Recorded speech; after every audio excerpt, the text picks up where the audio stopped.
आपके आगे मशीनें हैं, दरअसल वही मलबा है और उसी मलबे में सुराख करके एक पाइप डाली गई है जो अगले 62 मीटर तक पहुंच रही है उन श्रमिक भाइयों के पास और उसी के जरिए उन्हें बाहर निकाल लिया जाएगा। तो ये सामने जो आपको दीवार जैसा दिख रहा है, दरअसल यही मलबा है जो गिर गया था और इसी मलबे के उस पार 41 श्रमिक भाई है।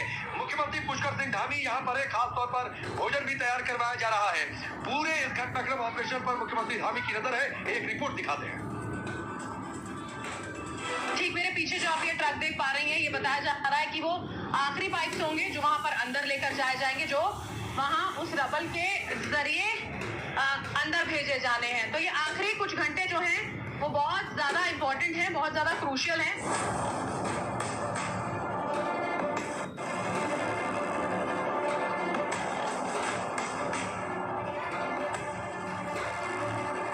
चंद घंटे बाद बड़ी खुशखबरी आने वाली है। सिलक्यारा के टनल में फंसे 41 लोग मौत को मात देकर बाहर आने वाले हैं। जैसे ही ड्रिलिंग प्रक्रिया पूरी होगी, पाइपों के जरिए कर्मचारी टनल के अंदर से रेंगने लगेंगे। तभी रेस्क्यू टीम सुरक्षित बाहर निकालने का मिशन शुरू करेगी। पहले 10 लोगों को बाहर निकाला जाएगा, फिर दूसरे चरण के तहत 10 लोग और, तीसरे चरण के तहत 10 और चौथे में बाकी 11 कर्मचारियों की जान बचाई जाएगी।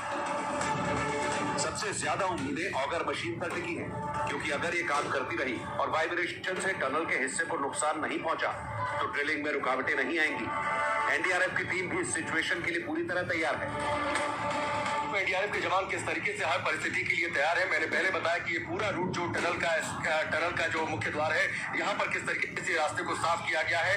अभी आप देखिए एनडीआरएफ के जवान एक स्ट्रेचर लेकर अंदर जा रहे हैं। ये एक तरीके की उनके रिहर्सल का भी हिस्सा हो सकता है कि अगर किसी तरीके की कोई जरूरत महसूस होती है तो उस जरूरत की स्थिति में कैसे मदद अंदर मुहैया कराई जा सके।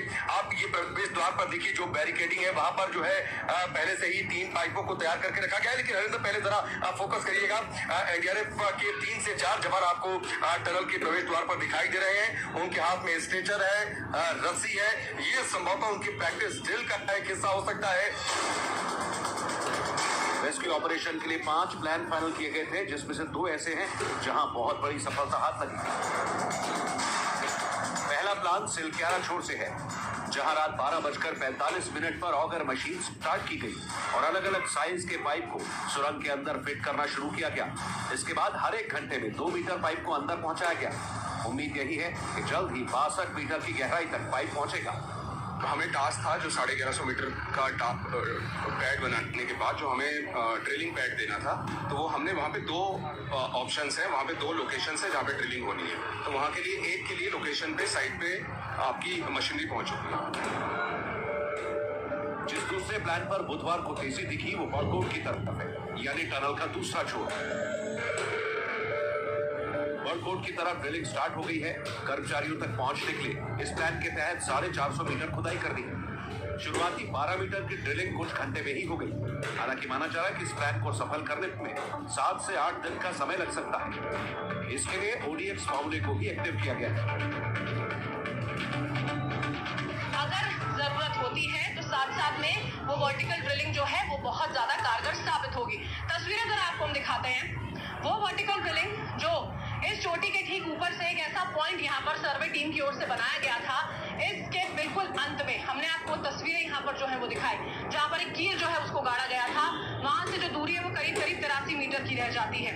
वहीं से ये ड्रिलिंग जो है वो की जाएगी। कई दिनों का वक्त लग सकता है, लेकिन जो एक्सपर्ट्स बताते हैं उनका कहना है कि OTX ऑर्डिनरी ड्रिलिंग मेथड जिसे कहा जाता है वो इस्तेमाल की जा सकती है। ये वो मेथड है जिससे ये पता चल जाता है कि हार्ड रॉक जो है वो कहाँ पर है, कहाँ पर वो मौजूद है, और इसी के चलते उसी तरह से एक्शन प्लान तैयार किया जा सकता है।